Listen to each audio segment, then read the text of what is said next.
Hello, I hope you're having a good day today. A nice Terry here, bringing you a knife summary of a knife I've done a review on. The review will be linked in the description.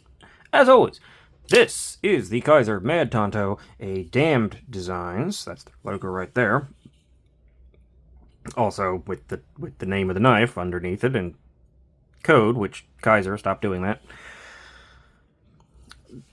This is a button lock in 154 cm. Micarta scales with, there are actually inset liners down deep in there. It's really hard to see. See how small they are and how thick the micarta is. So it's mostly micarta. Nice micarta backspacer and everything like that. But there is steel down there in there for the liners. It is a flipper-only knife, button lock.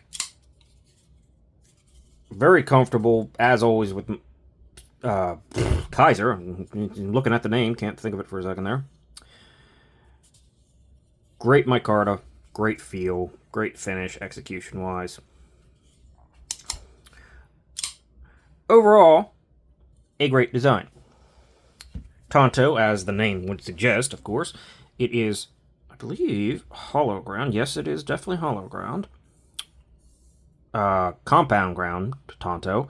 Flat up here, hollow ground back here.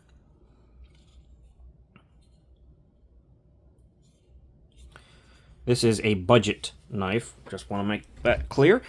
And for your money, yeah, it's a great budget knife. Let's see, 154 cm is a great budget steel to get at budget price. Period. Period. Any budget. If it's falling under that $75 category and it's a 154 cm, you're pretty much getting a good steel for your money. The jimping is not super functional, but I mean, it's there.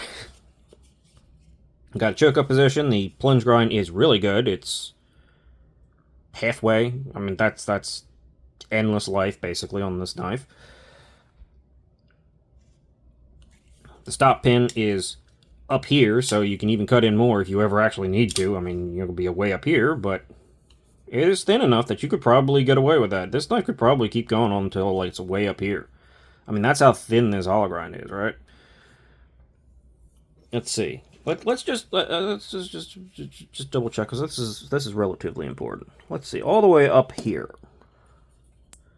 Okay, that's 30-some thousandths behind the blade edge, so up to about 23. So you get, yeah, you get basically the entire choice. Basically the entire knife. Once the knife is at this height, you're pretty much getting to a super thick knife that maybe time to get a new knife. But I mean, that's a ton of life. Yes, that's great to see. And the plunge grind will support all the way up to there, which is crazy.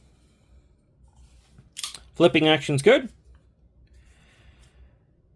It is a large handle. It's broad.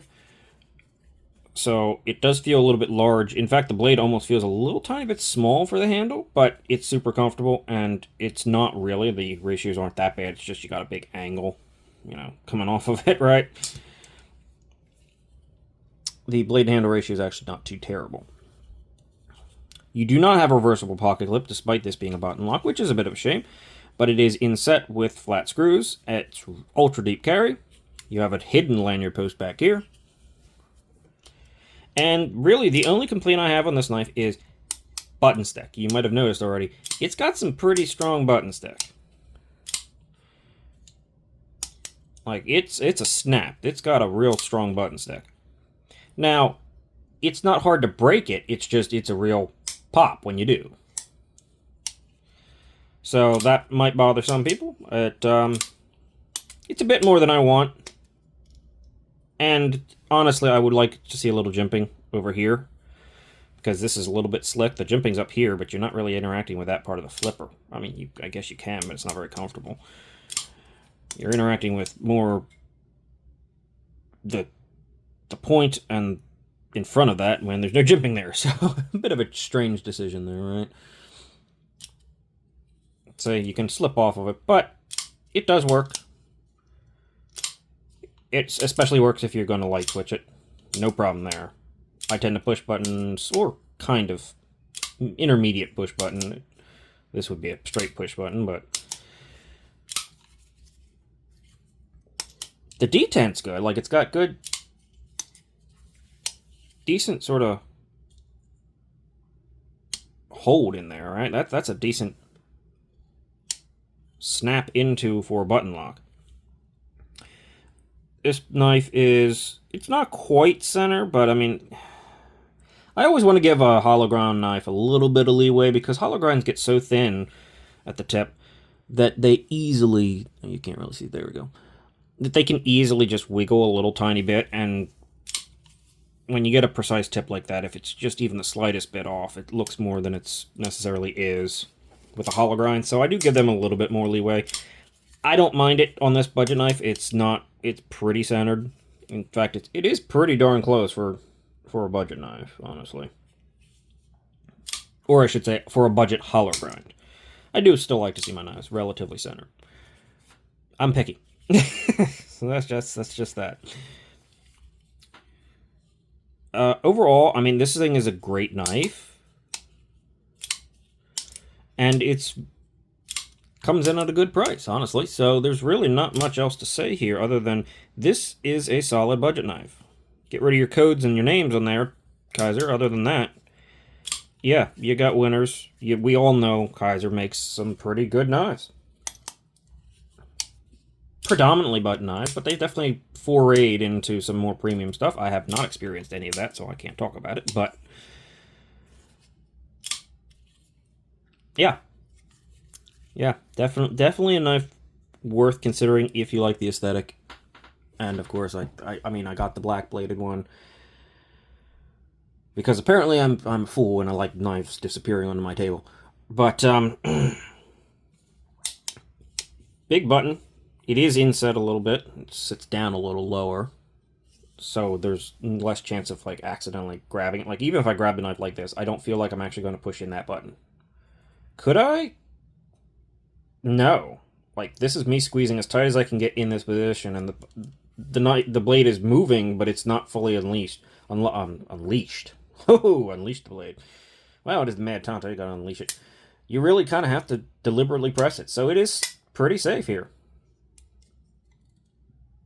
Even like this, it will give in this position if you press on it like this.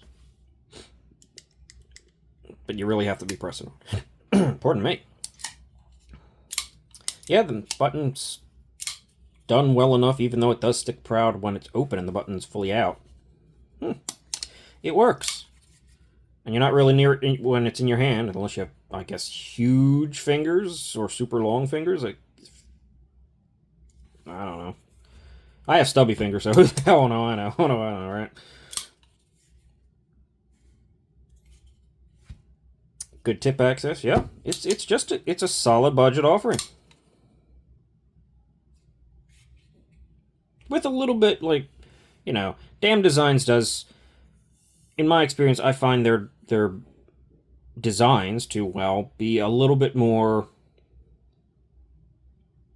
aesthetically pleasing than just a very, very, very bland budget knife. They give some angles, some shapes that you don't often see, some just comes together into a very usually interesting looking knife.